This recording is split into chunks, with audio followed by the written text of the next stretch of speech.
She stepped into the airport that morning just like hundreds of other travelers. People around her were dragging suitcases, checking boarding passes, and rushing toward the security lines. She moved at a calm pace, carrying only a small black backpack on one shoulder and a soft, worn leather bag in her hand.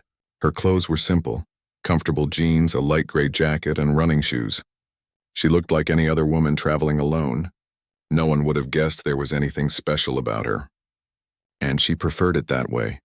At the security gate, she handed her boarding pass to the attendant with a polite smile. The attendant didn't look twice, didn't ask anything, just scanned it and waved her through. She walked toward gate 37 and sat near the window. Outside, the airplane she would board soon was standing on the runway, bright white under the morning sun. She sipped a cup of coffee she had picked up on the way, feeling the warmth spread through her hands. Traveling was something she had done many times, but this time was different. This wasn't for duty or missions. This was just a trip to visit an old friend she hadn't seen in years. She looked down at the silver bracelet on her wrist, a simple piece of metal slightly scratched with age. It wasn't jewelry bought in a store. It was given to her years ago, during a time when everything in her life was about responsibility, courage, and trust. Most people around her were busy scrolling on their phones, talking or half listening to announcements over the loudspeakers. To them, she was invisible, and honestly, she liked it that way. Being unseen gave her a kind of peace she hadn't always known. When the boarding announcement came, she stood up slowly, picked up her bag, and joined the line. A young couple stood in front of her with their toddler. The little boy waved his small toy airplane around, making soft buzzing sounds. She smiled gently at him. Once upon a time, she had flown something a lot louder than a toy, but that was another life. The line moved forward, and she stepped into the tunnel leading to the plane. The hum of engines grew louder with each step. She breathed in the familiar scent of aviation fuel mixed with the cool air from the vent above. For some people, it might have been unpleasant, but to her it felt like home. That smell had once meant everything to her, a sign she was exactly where she belonged. She entered the aircraft, greeted the flight attendants with a warm nod, and found her seat 14C. It was an aisle seat, which she liked because she didn't feel trapped. She placed her backpack under the seat in front of her, sat down and buckled her seatbelt. Her eyes drifted toward the small window on the opposite side. She didn't need to look outside to imagine the view. She already knew what the sky would look like from up there. She had seen it thousands of times before, but from a very different seat. Passengers slowly filled the cabin. A businessman in a dark blue suit sat in the window seat. A young woman with headphones took the middle seat and gave her a polite smile. People were adjusting their bags, asking the crew for help, and finding their places. The usual pre-flight rhythm played out around her, the same way it always did. The captain's voice came over the speaker, calm and professional, giving flight details and weather updates. She leaned back, letting the sound wash over her. In her mind, she could still remember giving those kinds of updates herself, but from the other side of the radio. She had spent years in the skies, though most people didn't know it. Years ago, she had worn a uniform, climbed into a cockpit, and flown missions that required focus, courage, and calm under pressure. Back then, her name wasn't what people used on the radio. She had a call sign, a short, strong word, one that other pilots trusted, one that carried weight. It was a name that had traveled through headsets in the middle of quiet nights and across foreign skies. But all of that was behind her now. She wasn't the woman in the cockpit anymore. She was just another passenger in seat 14C, on a quiet commercial flight, heading somewhere ordinary. The engines roared softly as the plane began to taxi. Outside the window, the morning sun stretched across the runway, turning the tarmac golden. The businessman beside her adjusted his watch. The young woman with headphones tapped on her phone. Everyone seemed lost in their own little world, but in her mind a different world was coming alive. She remembered the weight of the helmet on her head, the way the straps felt under her chin, the hum of the aircraft's power building up beneath her seat. She remembered the way her voice would sound in the headset, steady, clear, firm. She remembered listening for her teammates' voices in return. Those were voices she could never forget. The plane lifted off smoothly, climbing into the open blue. She glanced at the seatbelt light overhead. Most passengers relaxed. A few closed their eyes, and some already started watching movies on the screens in front of them. She didn't need a movie. She had memories more vivid than anything on a screen. As the plane leveled out at cruising altitude, she looked out past the businessman's shoulder. The sky stretched endlessly, a deep, soft blue. Sunlight reflected off the plane's wings, and for a moment she imagined being out there again, not as a passenger, but as a pilot in control. The feeling was almost too real. She smiled faintly and looked down at her bracelet again. The bracelet wasn't fancy. It didn't shine like jewelry from a store, but it was engraved with a simple word, her old call sign. It had been given to her after a mission that changed everything. She had carried it ever since. It wasn't about medals or recognition. It was about remembering where she came from. Hours passed gently. The flight attendants rolled carts down the aisle. She accepted a cup of water, thanked them kindly, and returned to her thoughts. She noticed little details that most people wouldn't. How the wings adjusted slightly when the plane hit a mild pocket of turbulence. How the captain's voice had a calm rhythm. How the crew followed a precise sequence of steps.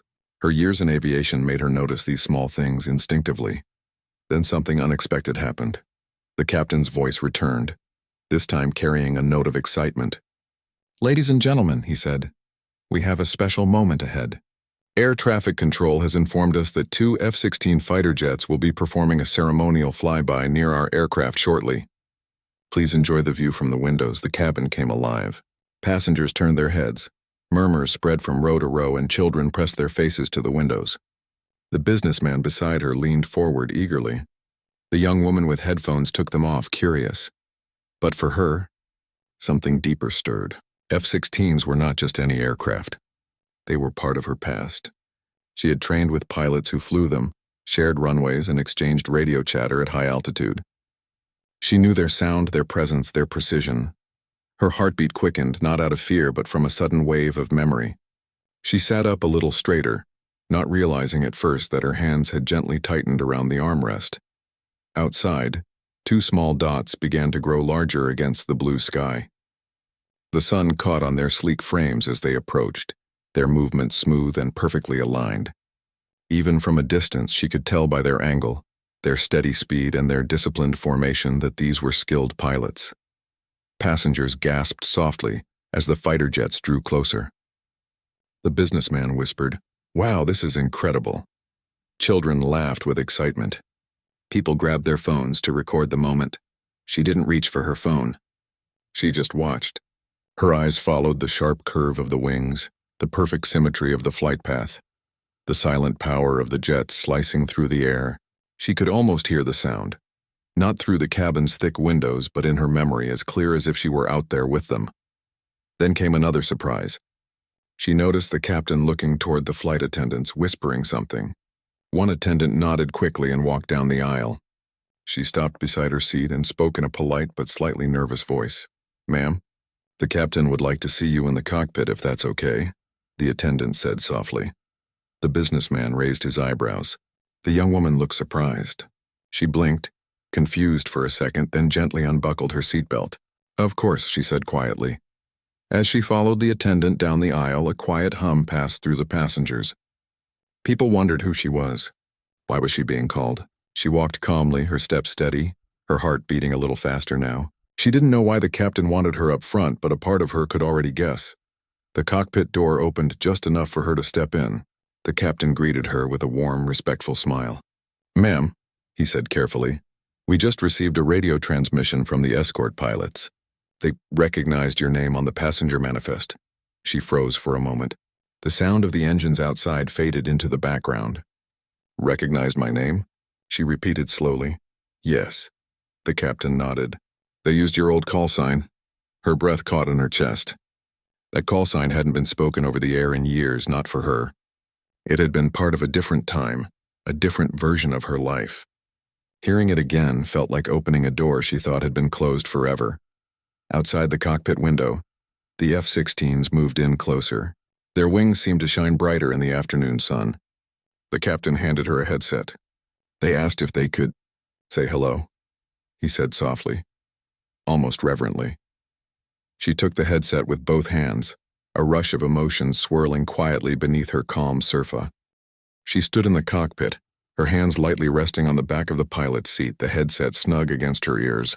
Her heartbeat wasn't racing anymore. It had settled into a strong, steady rhythm, the same way it used to during long flights years ago. Outside, the sun painted the sky in soft gold, and the two F-16 fighter jets glided beside the commercial airplane, like silent guardians of the clouds. The captain of the flight stepped slightly aside to give her a better view. He didn't need to say anything. His respectful nod was enough. She could see the fighter pilots clearly now. Their helmets gleamed under the sunlight. Their planes tilted ever so slightly as they flew in perfect formation. She knew what that meant. She had done it herself many times. It wasn't just a flight maneuver. It was a sign. She pressed the small button on the side of the headset, and for the first time in years her voice went out into the open airwaves again. It wasn't shaky. It wasn't unsure. It was calm, clear, and steady, just like it had always been. "This is 14C, she said softly, using her call sign after a brief pause. The sound of it surprised even her. It still fit. It still carried weight. From the F-16s came a warm, smooth reply. "Ma'am, it's an honor." The captain and co-pilot exchanged a glance but didn't speak. They knew something special was happening. It wasn't every day that a passenger was greeted midair with such respect. She smiled faintly and lowered the microphone for a moment. Memories rolled through her like waves on a quiet shore. She remembered long nights in the cockpit of her own aircraft, speaking with steady breath, hearing that same clear tone in her teammates' voices. She remembered trusting those voices with everything she had. The lead F-16 tilted slightly to the left, a graceful and precise movement. She knew exactly what that meant. It wasn't random. It was a salute in the sky, a quiet, wordless way of saying, "We see you. We remember you." She pressed the button again. "Good to see you out there," she said. Her voice was calm, but inside her chest something warm was building. It wasn't pride in a loud way. It was something quieter, deeper. The kind of feeling that grows only after years of carrying a story silently. As the formation held steady, the captain of the commercial flight leaned toward her and whispered, "Ma'am, if you'd like, we can make an announcement." She hesitated for a moment. She hadn't expected this attention. For years she had lived quietly without medals or speeches. But looking out at those two fighter jets, she realized this moment wasn't just about her. It was about every quiet service, every silent contribution that often goes unseen. She nodded gently. "All right," she said. The captain's voice came through the intercom, calm but full of respect. "Ladies and gentlemen, if you look out your windows to the left side of the aircraft, you'll see two F-16 fighter jets flying alongside us. This is part of a ceremonial escort honoring someone very special on board today. Sitting among you is a veteran whose call sign is known and respected in the skies.